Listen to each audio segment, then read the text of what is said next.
Alors, bonsoir à tous et bienvenue Bonsoir. dans Seed of Brain. Bonsoir. Je suis Joseph Lama, je serai votre hôte.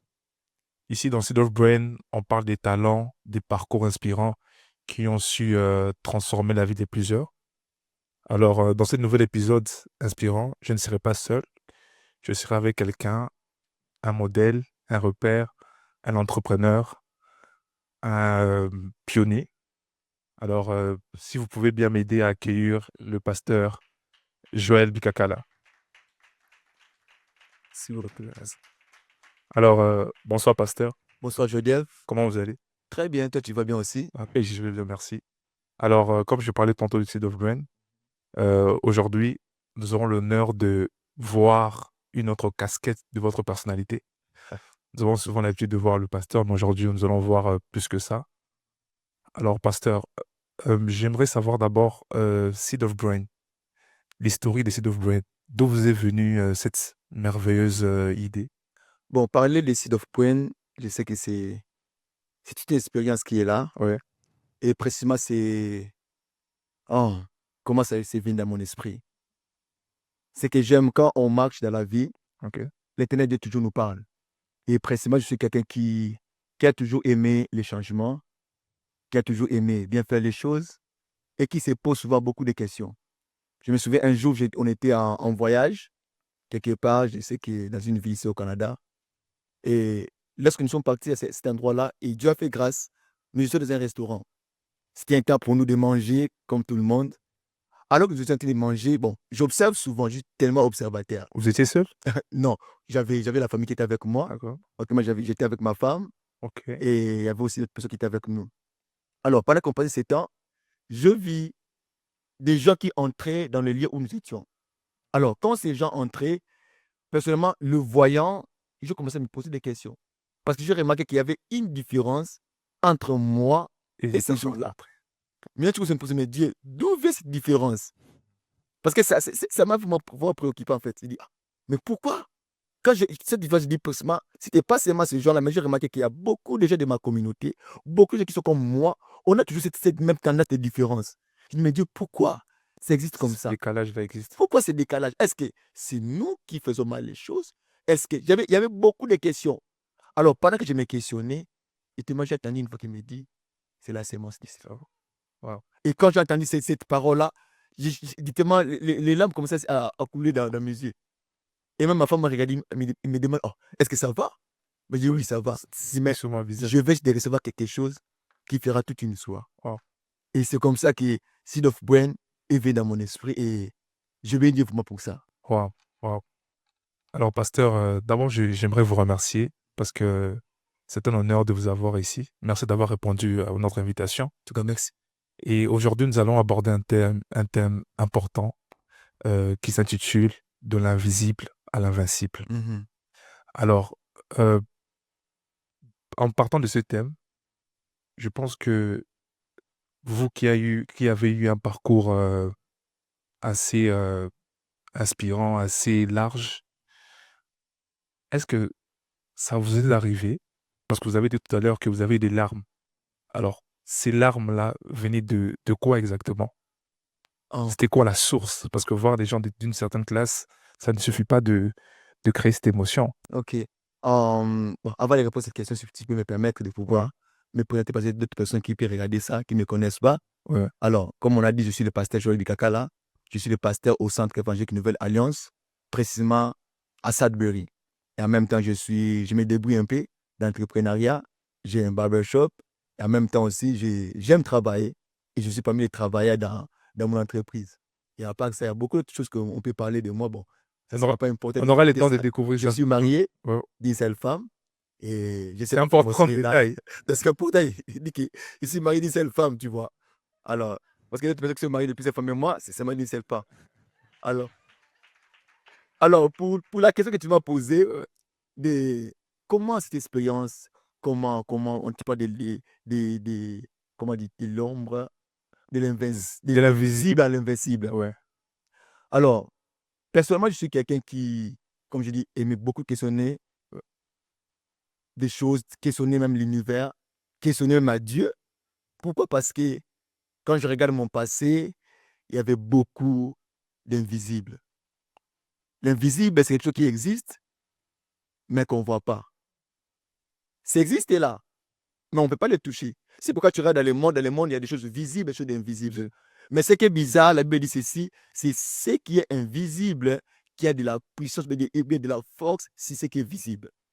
Donc, quand on commence à découvrir l'invisible, c'est là où aussi on peut devenir invincible. Parce que l'invincible, il vient de l'invisible. Parce que là, vous m'avez perdu. Mais comme vous dites, l'invisible existe déjà. Oui, Alors, se basant sur votre expérience, oui, sur votre vécu, oui. parce que l'invisible, c'est le rien. Non, il n'y a rien. Non, non, l'invisible, c'est quelque chose qu'on ne voit pas. Donc, ça existe, mais on ne le voit pas. Oui, ce n'est pas rien, c'est quelque chose. Alors, est-ce qu'on peut avoir un exemple concret par Ok. rapport à votre vécu? Par rapport à mon vécu dans l'invisible, je peux dire exemple. Pasteur, Ok. c'était un invisible dans le passé, mais qui est devenu invisible aujourd'hui. Ok. Et qui est devenu, par exemple, dans ma destinée comme un invincible. Ok. Parce que lorsque je suis né, il y avait le pasteur en moi qui existait, mais que je ne voyais pas, que je ne pouvais pas toucher. Même les gens qui me fréquentaient ne pouvaient pas voir ça, excepté ceux qui avaient comme la grâce du vin de pouvoir déjà voir, à cet enfant, on voit telle chose. Mais moi-même, je ne voyais pas ça. C'est ça. C'était invisible en moi, mais avec le temps, j'ai découvert ça. Et après, c'est devenu invincible, que personne ne peut m'enlever ça. Par exemple, l'entrepreneuriat, c'est quelque chose qui était en moi. Oui, oui, ça existait, mais invisible. Ouais, mais ça ne s'était pas encore manifesté. Pas encore manifesté, pas encore découvert et pas Non. encore manifesté. Parce qu'avant que tu puisses manifester, il faut d'abord découvrir l'invisible. Wow. Et puis, pas aussi exploiter, parce que Ok. même quand on découvre quelque chose, il faut aussi Exploiter. exploiter. C'est de l'exploitation qu'on manifeste là. Wow. Et c'est pourquoi c'est très important pour nous vraiment de commencer à découvrir c'est quoi l'invisible. Et dans ma vie, il y avait beaucoup de temps invisible. Aujourd'hui, les gens me vont en train de parler, mais ils voient c'est moi le pasteur. Mais c'est quoi l'invisible du pasteur Pasteur. qu'on ne connaît pas? Ça, c'est de bonnes questions à poser. Ouais. Souvent, les gens disent ceci, des fois, les gens apprécient la gloire, mais sans pour autant savoir qu'il y a des moments de l'âme qui a fait que la gloire puisse devenir gloire. Ouais. Et ça, c'est le temps que je préfère que toi et moi, on puisse partager ça, qu'on puisse parler de ça. En tout cas, on aura vraiment le temps de parler sur ça. Si Dieu nous fait grâce. Et vous avez déjà abordé le sujet. Oui. Moi, j'aimerais savoir surtout les moments de larmes. Ah, le moment des larmes. Parce que même le fait de quitter de là à vouloir avoir cette inspiration ici d'Off-Brand, ces larmes, il y a sûrement eu un vécu. Tu sais, bizarrement, quand j'étais en train de penser ces choses, je me suis dit qu'on me donne l'occasion de pouvoir parler aujourd'hui, mais tout le monde, ils n'auront pas les mêmes expériences que ce que j'ai eu dans ma vie. Et c'est pourquoi je me demandais, mais Dieu, pourquoi tu me permets de pouvoir parler de mon expérience qui peut être peut-être plus bizarre, mais plus mauvais pour plusieurs personnes? Et Dieu m'a dit ceci, si tu vois Dieu utiliser les cas les plus extrêmes, c'est pour dire aux gens qui n'ont pas de l'extrême que c'est très possible pour vous. Si tu vois Dieu transformer une vie, un cas qui est très extrême, quand tu vois dans la Bible, on parle des fois d'Abraham, Ouais. on parle d'Anne. Donc, ils ont passé des temps de stérilité tellement, on peut dire, comment quelqu'un qui, sa femme Sarah, être stérile, double femme ménopause, mais avoir un enfant. Ouais. C'est pour dire aux gens qui ne sont pas encore arrivés aux ces cases extrêmes, de savoir que si c'est arrivé à ceux qui ont arrivé aux extrêmes, pour vous, c'est très facile. Et quand je vois ma vie, je peux dire qu'il y a beaucoup d'extrêmes qui peut-être les gens peuvent être choqués. Personnellement, je parlerai lorsque je suis né. Bon, ça, c'est une chose qu'on m'a parlé parce que quand tu es né, tu ne sais pas que je suis ça. Oui. Alors, mon père était travailleur. Il travaille dans une entreprise quelque part dans mon pays natal. Et après, bon, comme il avait écrit au Seigneur Jésus-Christ, il était un bon serviteur. Il chantait, il faisait beaucoup de choses parce qu'avant de devenir enfant de Dieu, il était encore païen. Païen, ok. Et il faut savoir que tout le monde n'est païen. Mais on devient enfant de Dieu. Enfant de Dieu. Alors, quand il a reçu Jésus-Christ dans sa vie, il a commencé à travailler dans l'église, tout ça là. Et un jour, bizarrement, là où il travaillait, on lui a dit, OK, on voit comment tu travailles, on voit ton implication. Et il avait vraiment de très bonnes postes. On dit, on veut t'envoyer en Belgique Ok. pour que tu pars encore apprendre plus et tu seras utile pour notre entreprise ici au Congo. Alors, mon père a dit, bon, c'est une très bonne idée. Il part partager à son père spirituel. À l'époque, c'était le fait Aldi Nabala. Il dit, papa, voici ce qu'on m'a dit. Au travail, il faut que je parte en Belgique, tout ça là. Et bizarrement, lorsqu'il a parlé, c'est pas bizarrement comme... Disons bizarrement, lorsqu'il a partagé cette expérience, et l'homme de Dieu lui dit ceci, l'apôtre dit non, ne pars pas en Belgique. Dieu me dit De rester. que tu pars, pas de rester, de partir en mission pour les servir dans les provinces comme dans le village. Wow. Donc, non seulement il ne devait plus partir en Belgique Oui, pour cette opportunité, oui. mais on lui demande encore d'aller dans le village. Pas de rester en ville, mais d'aller au village. Ça, c'était quelque chose, bon. Et bizarrement, cela est arrivé précisément après mon escale. Je suis né quelques mois après. Je peux dire que ça, donc 2 mois, comme on m'avait dit, que cette chose est arrivée. Alors, quand papa, on l'a dit ça, il dit, OK, je suis le parent élevé, parti avec sa femme. Sa femme, maman, elle a posé beaucoup de questions qui étaient possibles. Maman dit, bon, si c'est ce que tu crois que Dieu a dit, je n'ai pas le choix. C'est pas moi qui travaille là-bas, c'est toi qui travailles. Alors, Ouais. les deux, ils se sont mis en accord. Ils disent, OK, on va aller servir notre Dieu. Et c'est là où ils ont commencé à faire des voyages missionnaires et bizarrement, bon, heureusement, moi j'étais petit. Ils ont pris tous les enfants. Alors, avec eux. tous les enfants, bon, les enfants comme moi qui étaient très petits, Petit. on était ça, parce que nous, on est né à 7. Donc, quasiment, on a pris comme. Il y avait juste deux de mes frères qui étaient restés en ville.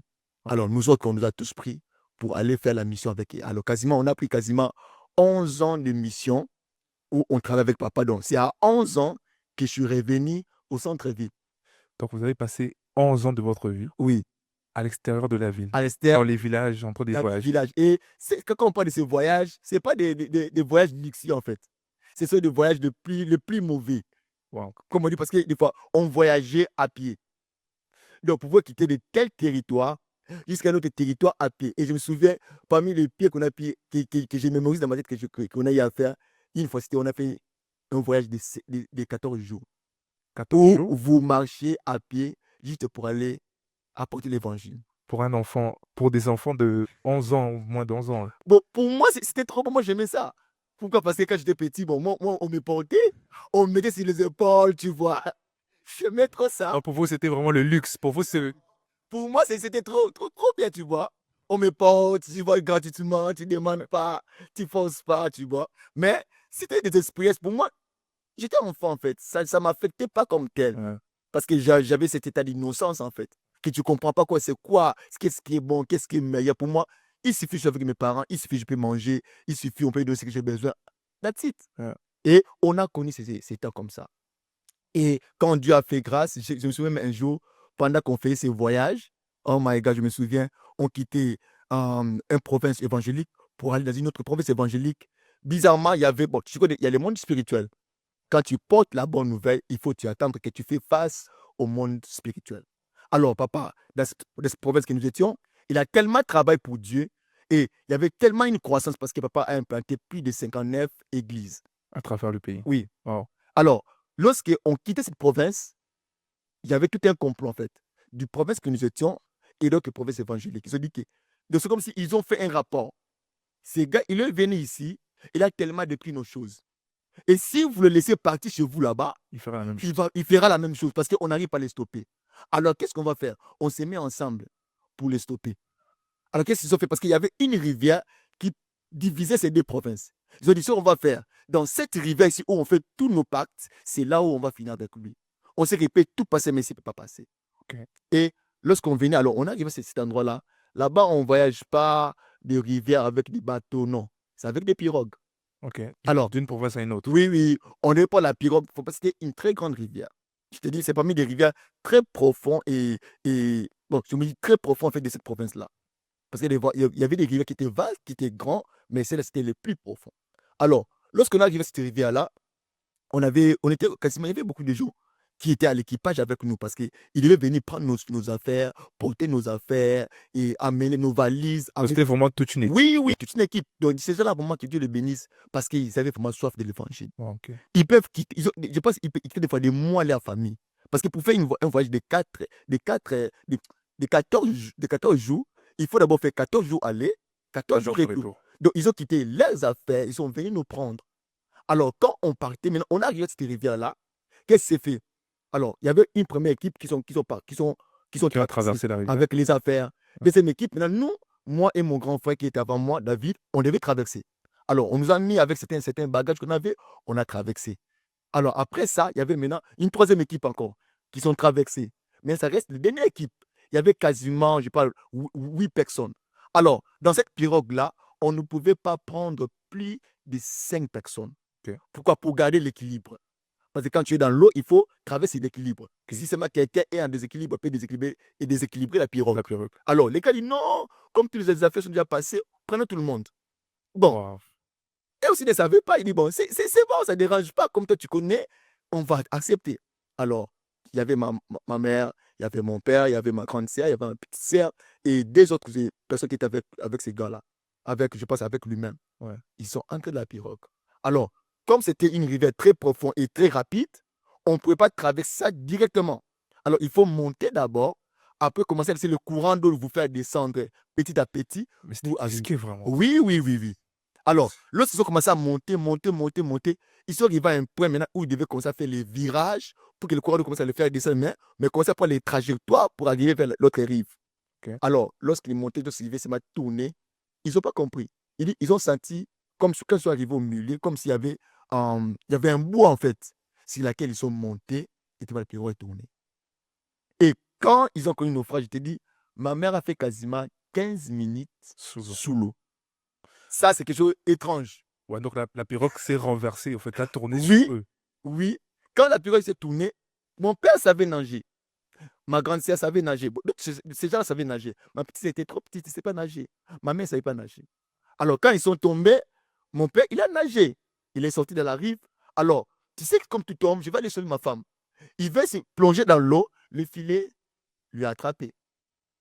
J'ai béni la vie de mon père, même s'il est déjà mort. Ouais. Il dit maintenant, il sait qu'est-ce que je peux faire. Il devient immobile parce qu'il ne peut plus faire quelque chose. Donc, il est déterminé à dépasser, mais comment je suis attrapé au filet et comment je ne peux pas aller secourir ma femme. Il se doit faire justement commencer à prier. Alors, quand ma mère est tombée dans l'eau, bon, c'est ça qu'il nous a dit. Il a attrapé ma grande sœur dans sa jambe. Et en même temps, elle a tenu ma petite sœur à sa main gauche. Alors, pendant que ma grande sœur aussi, grâce à Dieu, quand il est tombé, il a attrapé cet homme-là qui le faisait traverser sur la hanche. Le guide qui était dans Ok, la pirogue. c'est maintenant quand quelqu'un t'attrape sur la hanche, tu ne peux pas nager. J'ai- Alors, qu'est-ce qu'il devait faire? Il devait se débarrasser de ma sœur. Quand il tape un coup, le coude, ma sœur l'a laissé. Alors, quand ma mère est tombée, il y avait la pirogue maintenant qui est descendue sur la tête de ma mère. C'est quand tu as encore la vie, des fois l'eau peut te refouler. Alors, quand l'eau voulait refouler ma mère, la pirogue le attrapait, le faisait descendre. Ça fait qu'il maintenant, il dit, bon, là, je vais seulement mourir. Elle a fait une fois, deux fois, trois fois, il dit, bon, je pense que je vais mourir. Que je laisse Flore sortir. Et elle a laissé ma grande sœur. Ma grande sœur aussi, elle a fait le plus possible qu'elle pouvait faire, elle est sortie. Et la Maintenant, picture? ma petite sœur, elle est restée avec maman. On m'a dit, si je vais mourir, vaut mieux que je meure avec la plus petite. Parce que je la laisse, qui va prendre soin d'elle? Wow. Alors, pendant qu'elle était sous l'eau, elle dit, c'est comme si tu as prié à Dieu. Et nous qui étions dans l'autre rive, rive, Arrive. j'ai dit, ok, j'ai vu vraiment la panne de ma mère en train de partir. Je vois ça de loin. Bon, à l'époque, j'étais petit, mais je savais nager. Comme un bon petit du village, tu vois. J'ai dit, non, je vais aller secourir ma mère. Alors, je vais me lancer pour me jeter dans l'eau. Mon grand-père m'a dit, Joël, si tu pars, je vais rester avec qui? Oh. Mais parce que quand il m'a dit, je l'ai regardé, je dit, mais si j'essaie de m'entrer dans l'eau, je suis plus petit. Je vais faire 10 mètres, mais je n'aurai pas. Je vais m'arrêter, je vais mourir aussi. Alors, on s'est regardé, on s'est maintenu entre nos mains, on a commencé à prier. Et pendant qu'on priait, par la grâce de Dieu, maman, quand il a dit, elle était sûre, dit que Dieu, si tu veux que je meure, que je meure. Mais si tu ne veux pas, fais-moi sortir. Et elle a dit, c'était comme si quelqu'un là m'a touché. J'étais elle se voit hors de l'eau. Et bizarrement, quand cet événement est passé, la ville qui était tout près là où nous étions, c'est quasiment plus de 1 heure du temps. Alors, après 5 minutes, tous les chefs du village, ils sont venus là où nous étions en disant qu'on les a dit que les gens sont morts. À quel moment que quelqu'un a quitté là où nous étions? On a vu personne quitter là où nous étions pour aller arriver là où vous étiez, dans le village. J'essaie d'analyser ça dans ma tête, mais attends, vous avez dit que c'est la ville la plus proche était à Oui, 1 heure, le village le plus proche oui, était à 1 heure, plus de 1 heure. mais en 5 minutes, En 5 minutes, tous les chefs du village ils sont étaient déjà déjà là. arrivés. Par quel moyen de transport? Il n'y a pas des avions là-bas. Mais il y a aussi des avions spirituels. Ils ont disparu. Et ils sont arrivés là. Et quand ils sont arrivés, la personne qui traversait le chemin a confessé. Elle dit, je suis le plus grand sorcier de ce village. Et la mission qu'on m'avait donnée, c'est de venir finir avec vous ici. Pourquoi? Parce que là où vous venez, vous avez fait ceci, fait cela. Et c'est comment on m'a chargé. Tous les chefs savent ce que j'ai dit. On m'a chargé pour que je puisse finir avec vous. Il dit, à cause de ce que je vis, je me répands. prié pour moi. Il s'est converti. Et quand papa priait pour lui, il s'est converti, cet homme-là était devenu évangéliste, Ouais. prêchant la bonne nouvelle de ce contrat-là. Donc, c'était vraiment des voyages qui étaient vraiment très compliqués, mais la grâce de Dieu était avec nous. Mais le moment le plus difficile pour moi, je peux dire ça a commencé, c'est quand on est rentré Dans la ville. dans la ville. C'est là où maintenant, j'ai commencé à connaître la vie. C'est quoi la vie? Tu vois, c'est là où je commence à comprendre la vie, qu'est-ce que c'est une chose, que c'est quoi manquer, c'est quoi avoir. Et quand on est rentré, papa, comme il était parti pendant 11 ans, Bon. il avait laissé tout ce qu'il avait, tu vois. Et qu'est-ce qu'il s'est fait? Les gens à qui il avait confié le bien, ils ont tout vendu. Oh. Les maisons, le bien, parce qu'on avait même une ferme, ils ont vendu tous les animaux, tout. Mais là, en 11 ans, quand il est parti, il avait carrément aussi démissionné. Oui, il devait démissionner Ah. automatiquement. Et les biens qu'il avait, il les a laissés entre les mains de Oui, ses sa frères, famille, comme je de sa dis. famille. Yeah. Et tout, on n'avait plus rien. Et Wow. par la grâce de Dieu, il y avait la famille de ma mère qui était là. Et j'ai béni Dieu pour la vie même de mon grand-père, même s'il est déjà mort. Et c'est lui qui avait donné une parcelle à ma mère. Il dit, prends ça, je ne vais pas voir mes petits-fils dormir dehors. Et c'est même dans la maison de ma mère qu'on a commencé à vivre. Et c'est là où maintenant, les expériences les plus traumatisantes ont commencé. Wow. Et mes plus grandes questions avec Dieu ont commencé là. Comment on peut te servir et souffrir comme ça? Comment on peut être tes enfants? Je vis mes frères, même mon père, pendant son vivant, ressusciter des morts. Et je dis, mais Dieu, ça sert à quoi? Ressusciter des morts et arriver et vivre une Et vie quand comme tu ça. souffres, Et c'est là où j'ai commencé à comprendre que les seed of the brain, c'est très important. wow. Parce que tu peux connaître Dieu, tu peux avoir la parole de Dieu, tu peux même manifester des miracles. Mais si la sémence qui est en toi est erronée, tu n'as que des résultats erronés. Pourquoi? Parce que les résultats que nous avons, c'est en rapport aux informations que nous Nous avons. recevons. Donc, quelle est l'information qui est en toi? Parce que c'est cette information intérieure qui va démontrer la vie extérieure. Et ces temps-là, j'ai connu le moment le plus difficile. Comme je peux dire, j'étais petit. Pendant ces temps-là, je me souviens encore, il m'arrivait des fois, à cause de la souffrance, je voyais comment mes parents passaient des moments difficiles. Mais pasteur, j'aimerais revenir sur quelque chose rapidement. Yeah. Vous avez parlé de votre père Mhm. qui, avant de partir, Oui, avait vécu dans le luxe quand même, oui, avait un bon travail, avait des biens. Et lui, en tant qu'homme, partir, laisser tout ça, servir Dieu, en sachant qu'il sera récompensé. Et lorsqu'il revient dans la ville après 11 ans de voyage, il se rend compte qu'on lui a tout pris. Mhm. Je pense que pour un homme, c'est difficile. Ah ouais, c'est très Alors, difficile. comment a été ces moments-là pour votre papa? C'est Surtout, difficile. on connaît chez nous, on est africain, partir, revenir, vivre dans la maison de sa femme Ouais, ouais, avec des enfants, c'est oui, c'est oui. dur. C'était très difficile. Parce que quand il est revenu des fois, il ne peut pas nous dire, mais on peut voir ça à ses yeux. Que je sais que je ne voulais pas. Et en même temps, il nous parlait. Bon, c'était un homme de Dieu, il nous parlait pour me dire, même si Dieu ne m'a pas donné tout ce qu'il m'a promis, mais vous, mes enfants, vous ne devez pas manquer ça. Et là, il parlait Oui, oui. des biens. Des biens spirituels. Parce que là, il n'y a plus de biens physiques. Des biens spirituels qu'on devait seulement hériter. Et je me souviens même un jour, parce que ça m'est arrivé des moments difficiles pour moi. Un jour, j'étais là parce que je pleurais beaucoup quand j'étais petit.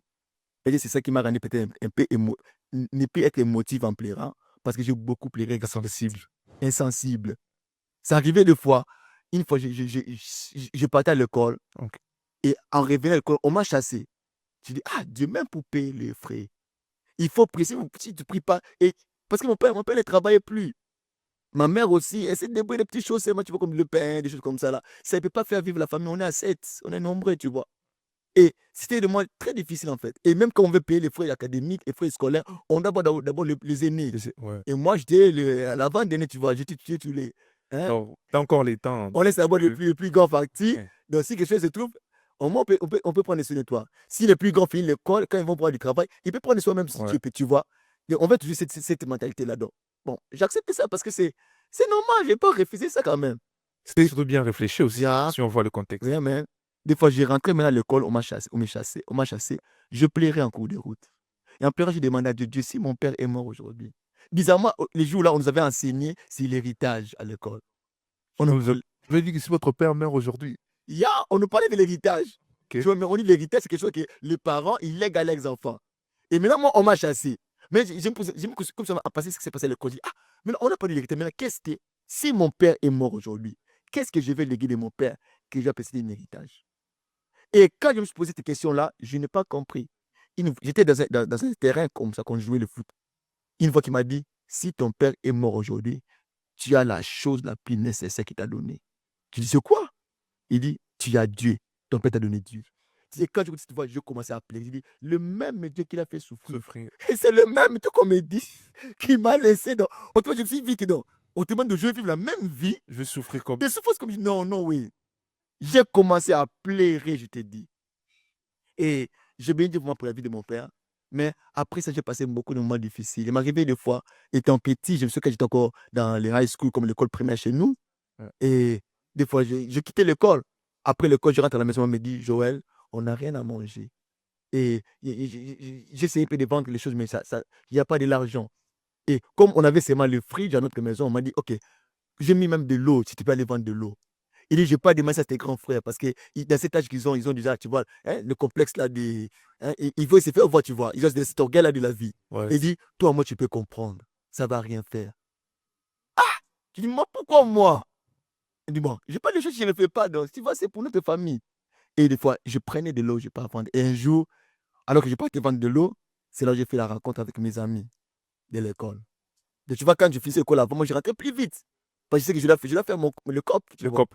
Comme Et chez nous. je prends de l'eau maintenant. Il fait très chaud. En venant avec de l'eau, le bassin de l'eau, c'est ma tête, tout ça là.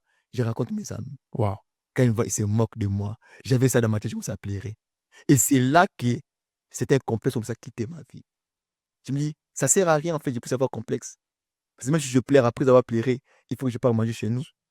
Et si je ne fais pas ça, on ne veut pas manger. Je sais m'ignorer. Je dis, bon, même s'ils vont commencer à se moquer de moi à l'école, ça ne me dérange pas.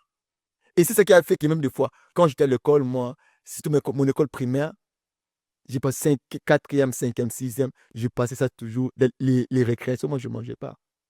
J'étais toujours dans mon coin, en train de pleurer, question de Dieu. Parce que j'ai dit, mais pourquoi je ne mérite pas ça? Tous les enfants de mon âge, quand il y a ces temps de pause, des fois ils ont des choses à manger, mais moi, ce n'est pas une affaire qu'on peut parler. Et je sais la réalité. Le matin, il faut que je puisse manger ceux qui étaient dormis, tu vois. Ouais. Si je ne mange pas ça, donc, tu n'auras rien à manger, tu vois. Donc, ça veut dire à ce moment-là, votre relation avec Dieu était devenue très compliquée. Oui, c'était parce que je l'ai trouvé injuste, en fait. Il y a un moment, je trouvais Dieu injuste à ce temps-là. Je dis, mais pourquoi tu me fais ça? Moi, je t'ai rien fait. Pourquoi je subis toutes ces choses? Surtout le fait de voir aussi d'autres, Oui, peut-être qui n'ont pas des parents comme le vôtre, oui, pasteur, avoir tout. ça faisait très mal. Ouais. Mais il était pasteur, mais à ce temps-là, c'était pas la même position qu'il avait. Ouais. Au village, c'était très bon. Au village, on ne paye pas la maison. Yeah. Au village, tu peux aller planter, tu manges. Au village, tu vas aller pêcher, parce que ça, c'était un Tu poisson. manges. Mais en ville, il faut tout acheter à prix d'argent. Et c'était le moment pour moi très compliqué, mais je bénis parce que ces moments-là, c'est le moment où je commençais à comprendre qu'on peut être dans l'invisible et devenir invincible. Et pour moi, devenir invincible, c'est quelque chose qui était impossible. C'est-à-dire, ça ne peut pas se faire. Avec ce niveau de vie, j'imagine, voici ce que je peux être. Je n'imaginais jamais que je pourrais être, par exemple, ici au Canada. Parce qu'avec un moyen d'abord pour acheter le billet. Donc, la situation vous limitait même. Oui, ça commençait à créer des limites. Et c'est ça le problème avec Seed of the Brain. Quand ça entre en toi, c'est cette sémence-là qui se développe et qui reproduit les choses que nous vivons. Okay. Donc cette sémence-là, des fois, ça entre en toi par des paroles, des fois par des événements que tu vis. Et bizarrement, ces sémences, ça commence souvent dans les temps de l'innocence. Ok. Et c'est là que tout commence en fait. Or, tout ce que moi je vais citer déjà des messages qui entraient en moi, qui limitaient ma vie, qui me disaient que c'est impossible. Toi, tu ne peux pas devenir ça, même si tu fais l'effort. D'ailleurs, ton père n'est pas ça. Tu vois, tout ça était là dans moi. Et je me disais que, ok, je dois seulement accepter le minimum que je peux vivre. L'effort que je peux faire, ça finira quelque part. Je me souviens lorsque mes amis se sont moqués de moi, une stratégie me venait en tête. Il dit, ah, tu peux toujours commencer à faire le cop, mais ça se rappelle le jour. Au moins, je peux te voir avec tes amis. J'ai dit à ma maman, maman, tu sais quoi? Je peux commencer à vendre du pétrole. Pour moi, c'était un moyen d'esquive en fait mes amis la journée. Oh, et le pétrole, okay. Oui, on vend ça la nuit. Okay. Donc, je prenais des fois 1 litre de pétrole, je mets ça, on avait notre système là, avec des boîtes de sardines, tout ça là, avec des boîtes de tomates. Parce que notre maison, c'était des boîtes de tomates, tu vois. Je vends ça, je parcourais avec ça toute la nuit. Aller vendre dans des maisons qui ont besoin de pétrole, aller vendre aux marchands de riz qui ont besoin de pétrole pour pouvoir allumer en fait les affaires. Tu vois? Et c'est des stratégies qui venaient à ma tête. Pourquoi? Parce que je ne voulais pas continuer à vivre de la même manière. C'est-à-dire que moi, je vais faire le fort possible que je peux faire pour que je puisse pas vivre le même chose que je vis aujourd'hui avec mes parents. Et il faut même, et tellement que j'étais révolté, je dis à Dieu, si toi tu es incapable de le faire, j'irai aux gens que je connais qui sont capables de faire ça. C'est-à-dire? Je disais, mais je ne vais pas aller toucher la magie Oh, pour que je puisse avoir de l'argent et ne pas vivre comme ça. Et c'est pourquoi des fois, arrêtez de connaître les gens qui parlent de ces choses. Parce que lorsque l'évangile n'arrive pas à nous donner ce qu'on a besoin, l'homme est prêt à faire tout.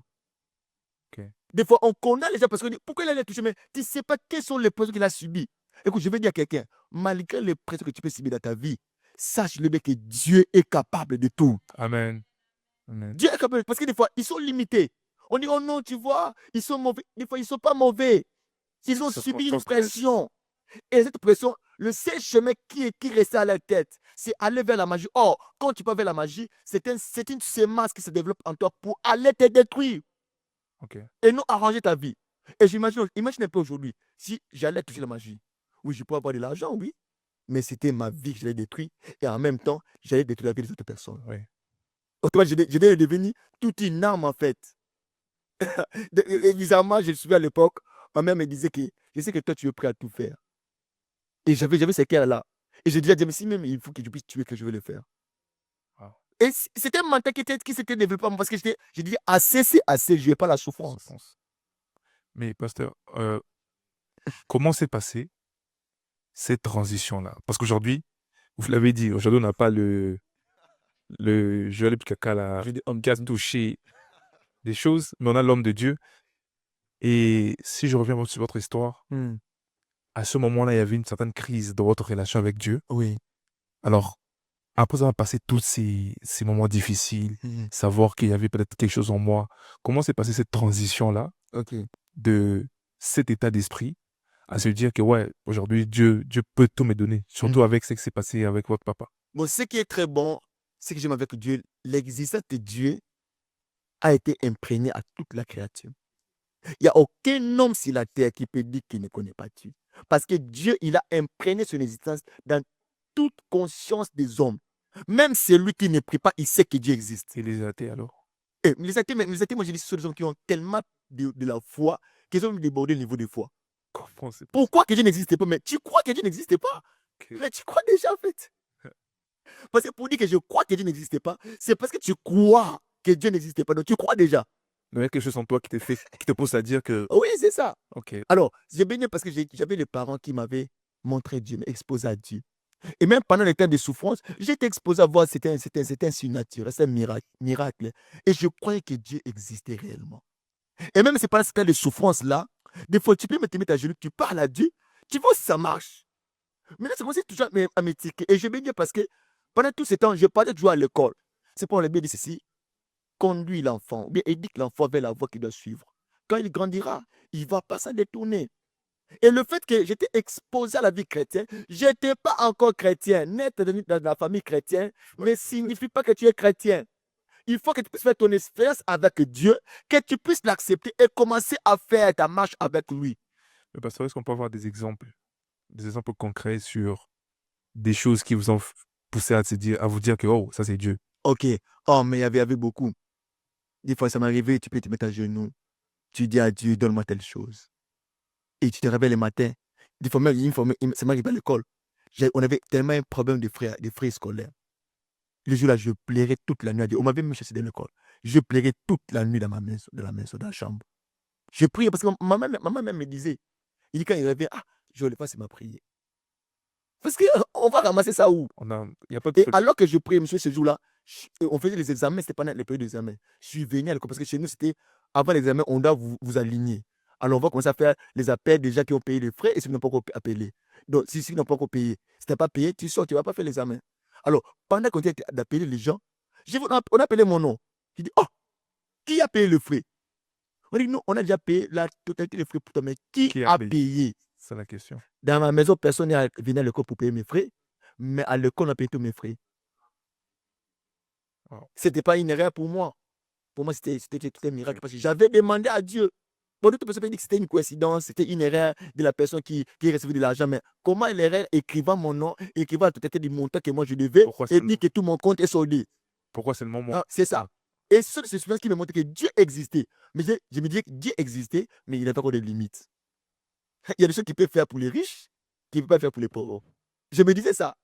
Donc, pour les riches, tu peux faire tout, mais pour nous, là, tu vois, juste faire le petit peu là qu'il faut pour que vous puissiez rester pauvre. Écoute, rester pauvre, hein, ce n'est pas les plans de Dieu pour toi, mais c'est la sémence que tu as en toi qui te garde pauvre.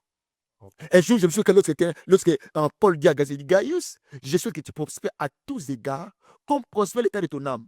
Autrement, dans son âme, il y avait une prospérité. C'est pourquoi l'apôtre Paul dit ceci, que vous soyez bénis de toute richesse spirituelle dans les lieux célestes.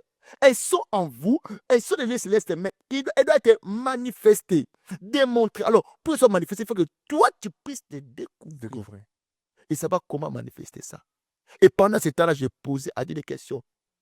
Et je suis précisément quand je finissais mon école secondaire pour aller à l'université. Oui, j'étais pas mal intelligent à l'école.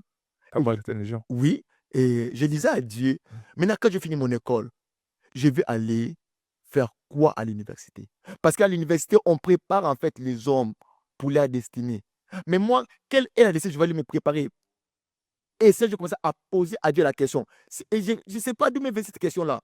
Parce que j'ai regardé qu'il y a comme toute une circulation des événements qui fait que quand tu atteins 1, tu vas vouloir 2. Quand tu atteins 2, tu vas vouloir 3. Quand tu atteins 3, il y a 4. Il y a des trucs comme ils se sont illimités en fait, des Oui. besoins. Ok. Et je posais à Dieu, quel est le besoin le plus primordial, le plus nécessaire que quelqu'un peut avoir répondu dans la vie et qui fera que ces besoins-là lui donnera tout ce qu'il a besoin sans problème. C'était une question très bizarre, mais très importante dans la vie. Parce que j'étais en train de chercher la chose la plus nécessaire de la vie. Donc vous vous êtes tourné encore vers Dieu, Oui, mais pourquoi? mais parce que je savais qu'il existait. Dans les petites expériences, comme vous avez dit, les petites choses qu'il faisait pour les pauvres, Il y a, vous ont poussé à vous dire, il peut faire quelque chose de plus il grand. peut faire quelque chose de plus grand. Mm. Et c'est que bon, ma question que je lui ai posée, c'était comme une question piège en fait. Vous voulez le tester? Et ouais, Vous voulez tester Dieu? oui, oui. Ah, mais écoute, j'avais cette folie-là. Parce que je voulais savoir. Et j'ai dit, ok, si il me répond cette réponse-là, je vais m'arranger à bien faire ce qu'il va me dire. Et s'il ne compris pas, je dis que tu es menteur. Parce que tu m'as pris au piège pour me mentir, ouais, pour se jouer de moi. Et je posais à Dieu la question. Écoute, ce n'est pas mauvais de poser à ton Dieu des questions. Tu es un homme, sème la prière, c'est parler à ton Créateur. Yeah. Et quand je lui ai posé la question, écoute, je te donne ce verset ici. Prends avec moi Matthieu chapitre 6. Matthieu chapitre 6, c'est ici que moi, toute ma vie a basculé. Matthieu chapitre 6 a commencé au verset 19. Il dit ceci. Il dit, ne vous amassez pas de trésors sur la terre, où la terre et la ruine détruisent, et où le voleur perce et dérobe.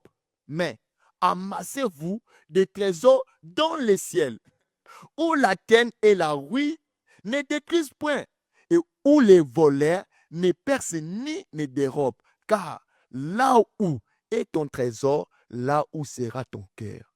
Amen. Et après ça, il m'a donné le verset suivant, c'était à partir du verset, je pense, du verset 32, qui dit ceci, toujours Matthieu 6, il dit, ne vous inquiétez donc point. Ne dites pas, que mangerons-nous, Mhm. que boirons-nous, de quoi serons-nous vêtus? Car toutes ces choses, ce sont les païens qui les cherchent. Oh God, il dit, ok, j'étais païen alors.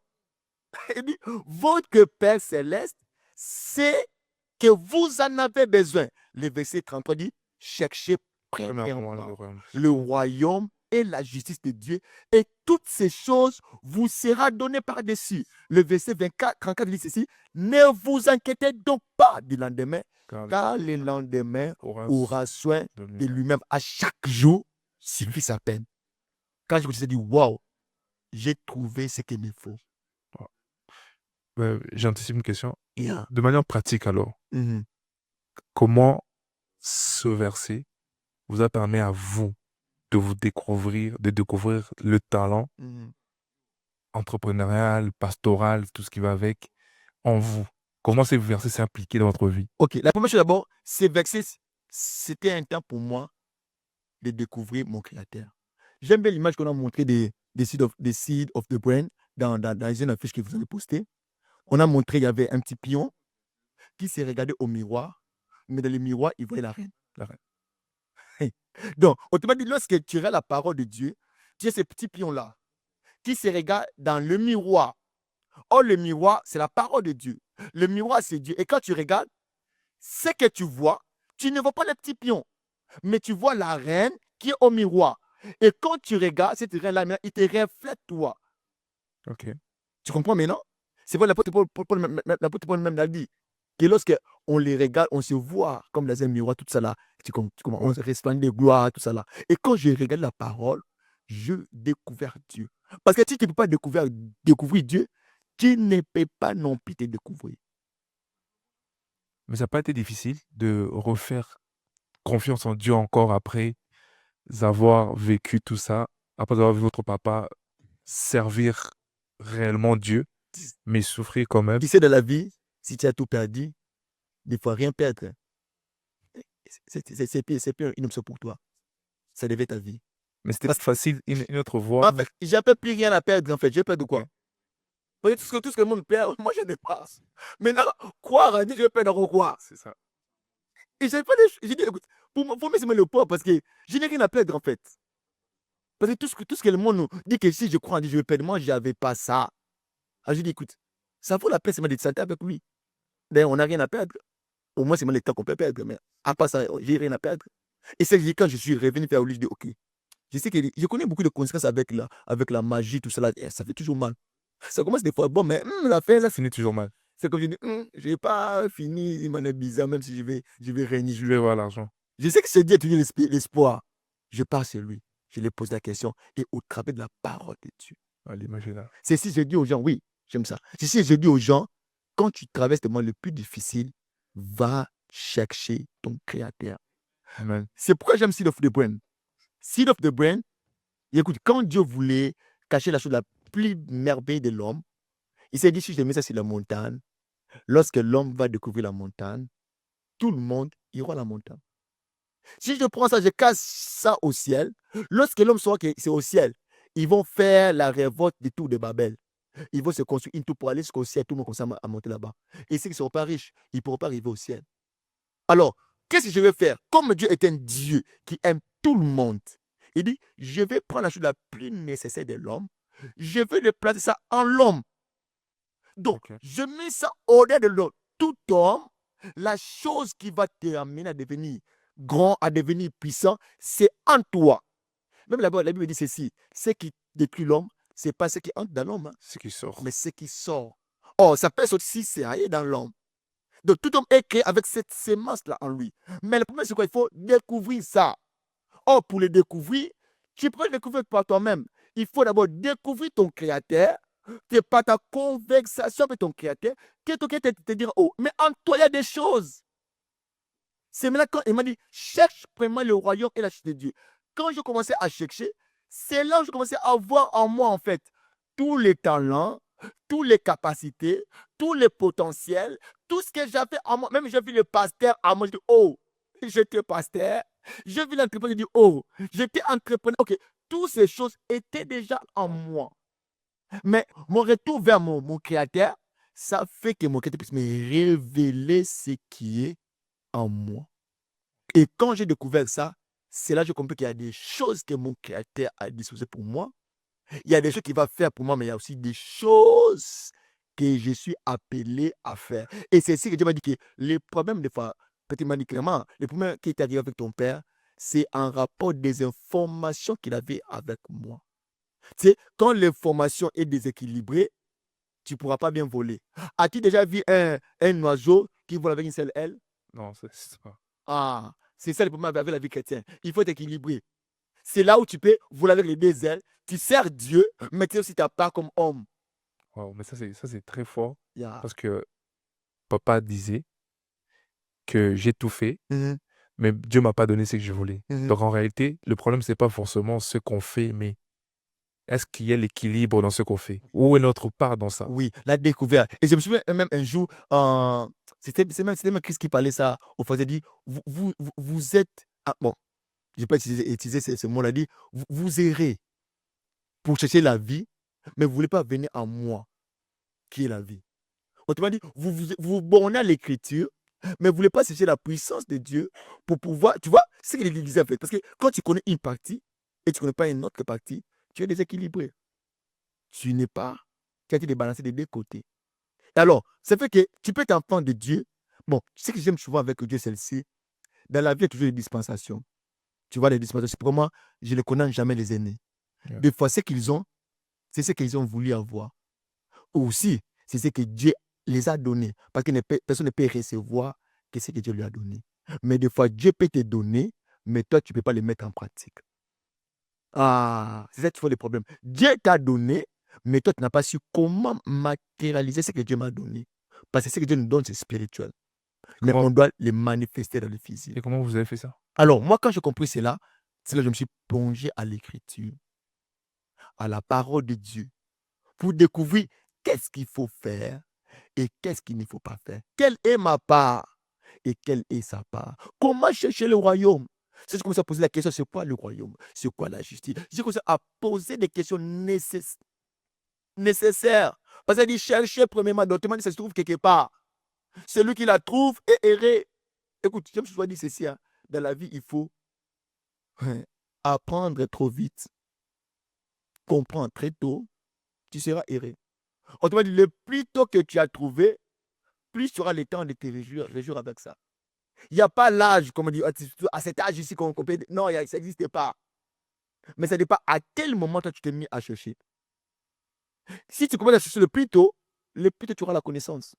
Et on dit, c'est pas le manque de connaissance que mon peuple sans périr. La connaissance est là. Celui qui la découvre sera érudit. C'est comme un trésor. C'est comme un trésor. Ne t'amasse pas des trésors de la terre, mais les trésors là du ciel. Quand tu cherches ça, tu peux trouver ça. Et je me suis appliqué par la connaissance de la parole de Dieu. Et dans la parole de Dieu, il y a tous les principes. Écoute, quand tu lis la parole de Dieu, il faut lire ça comme la parole de Dieu pour toi. Yeah. Et moi, je me suis à m'approprier la parole de Dieu. Et c'est là où Dieu a commencé à me faire découvrir qui j'étais. D'abord, me faire découvrir qui il était. On aura le temps de parler de ça. Qui j'étais, qu'est-ce que j'avais perdu, qu'est-ce que j'ai besoin. Donc, tout ça, c'est comme ça à découvrir. Wow, maintenant, qu'est-ce que je dois faire? Il a Yeah. commencé à m'apprendre ce que je dois faire. Je vais dire à quelqu'un, si tu passes à ce moment de questionnement de la vie, et si tu veux faire des bonnes choses, la chose à faire, rentre vers ton Créateur. Yeah. Tu ne t'es pas créé toi-même. Il y a quelqu'un qui t'a créé. La Bible dit, les projets qu'il a formés pour nous, bien c'est nous, sont les projets de paix, de bonheur. Tout cela que tu connais ça, tu lis ça aussi, tu récites ça. Mais Parce que Dieu n'est pas un Dieu mauvais quand même. Et moi, je me disais ça. Quand je dis, oh, mais ces projets de où? On lit ça, mais on pense que s'il est mauvais. Ok, c'est pas ça. ça. C'est maintenant à moi de chercher. C'est souvent les demandes de gens. Combien de temps tu prends pour chercher ton Créateur afin qu'il te révèle ce qui t'est caché? Yeah. Wow. On dit, invoque-moi, je te répondrai. Je t'annoncerai des choses cachées que tu ne connais pas. D'accord, pasteur. C'est invisible, Ouais. mais ça existe. D'accord, pasteur. On aura au moins le temps de parler de ça en profondeur. Est-ce qu'on peut applaudir le pasteur pour ce merveilleux témoignage? Merci. Alors, pasteur, nous sommes presque arrivés à la fin de notre échange. Déjà la fait? Oui, Oh presque my à la fin. God. Presque à la fin. Alors, j'aurais une dernière question pour ma part, parce que le public aussi, je pense, a des questions. Mhm. Aujourd'hui, quel est l'impact que tout ça a eu sur votre parcours? Ok. Bon, toutes ces choses, ce qui est bon avec ça, bon, il y a beaucoup d'impact, hein, sur le plan spirituel. Sur la Mais, découverte de votre talent. ok, en me découvrant, Dieu m'a appris qu'il nous a créés pour un but. Et en même temps, il m'a appris que nous sommes comme les étoiles. Chaque étoile a son spot au ciel. Il n'y a pas une étoile qui est meilleure que d'autres autres étoiles. Chacun, Dieu lui a donné une part. Celui qui découvre son étoile, on dit qu'il sera comme une maison qui est sur la montagne, qui va éclairer. On dit, on ne cache pas la lumière sous les boisseaux, mais on y place dans les chandeliers, en fait d'éclairer la maison. Et ça m'a appris que quand je me suis découvert, il a dit, tu te découvres pas pour t'éclairer toi-même, parce que toi-même tu es la lumière. La lumière s'éclaire lui-même mais pour éclairer d'autres personnes. Et ça, il m'a montré que ce que je mets en toi, c'est pour que toi, tu sois au service des autres. Je sais qu'on aura le temps vraiment d'exploiter ça en profondeur. Oui. De te trouver, de trouver ton spot en Christ, en Dieu, et de trouver ton spot dans la communauté où tu vis. Aujourd'hui, ce que Dieu a fait avec moi, ça me bénit. Mais je bénis parce qu'il y a beaucoup de gens des fois qui disent, pasteur, au travail de ta vie, tu nous bénis. Par exemple, si on parle aujourd'hui parce qu'il y a des gens qui ont témoigné, on a vu des bonnes choses. C'est pourquoi on veut t'appeler pour parler avec toi. C'est bien que je ne suis pas encore invincible, je suis dans mon chemin vers l'invincible. Je suis encore trop jeune, tu vois. Dis ça de moi, c'est trop bizarre. Yeah. Je suis encore trop jeune, mais je suis dans ce chemin-là. Et je sais que ça va arriver. À cause de ce que déjà je vis, Dieu a fait avec moi, de l'invisible. Parce que comment y croire quelqu'un comme moi arriver là où je suis? Si tu regardes ma vie d'avant et ma vie d'aujourd'hui, on peut pas. Ça ne peut pas matcher. Personne n'aurait imaginé. Tu vois. Et ça fait que cet impact-là, Dieu m'a impacté. Oh, j'aime cette parole. On dit ceci, celui qui est impacté par Dieu impactera les autres. Amen. Donc, tu m'as dit, je me suis laissé impacter par Dieu et en même temps, je suis devenu un impact pour d'autres personnes. Je suis devenu cet impact-là pour d'autres personnes. Aujourd'hui, il y a personne qui a passé, tu nous impactes. Tu m'as dit, la plus grande bénédiction, ce n'est pas l'argent que tu as. Ce n'est pas le bien que tu as. Mais tout ce que tu as, qu'est-ce que ça fait à d'autres personnes? Ouais. Tu seras le plus malheureux d'avoir tout et d'avoir personne qui apprécie ce que tu as. Yeah. Et ça sert à quoi alors? Et c'est ça, le plus grand impact, c'est ce que j'aime avec cette vie. Ça fait que ça m'a rendu utile aux gens. Parce que souvent, Dieu cherche toujours la personne qui peut bénir et la deuxième ligne, qui peut utiliser. Pour bénir d'autres personnes. Quand Dieu met sa bénédiction en toi, il fait de toi source de bénédiction. Bénédiction. Il dit, bon, je te bénirai et tu deviendras une source de bénédiction. Yeah. Entre le pasteur, le temps joue en notre défaveur. Oui, malheureusement, on sera obligé de garder les questions pour la prochaine fois. Ok. Sinon, on vous invite à aller, lorsque la vidéo sera disponible, d'aller déposer vos questions sous les pages de Seed of Brain. Il y aura vraiment le temps pour prochainement. On va vraiment commencer par les questions. Pour moi, ce serait tout pour aujourd'hui. Alors, on se voit prochainement. Et surtout, n'oubliez pas, la vidéo sera sur YouTube, l'intégrale de la vidéo. Alors, on vous invitera juste à aller suivre les vidéos, vous abonner à nos pages Instagram, TikTok et pour ceux qui ont TikTok et YouTube. Et surtout, déposez vos questions, commentez. Et la prochaine fois, comme le pasteur l'a si bien dit, on aura vraiment le temps de développer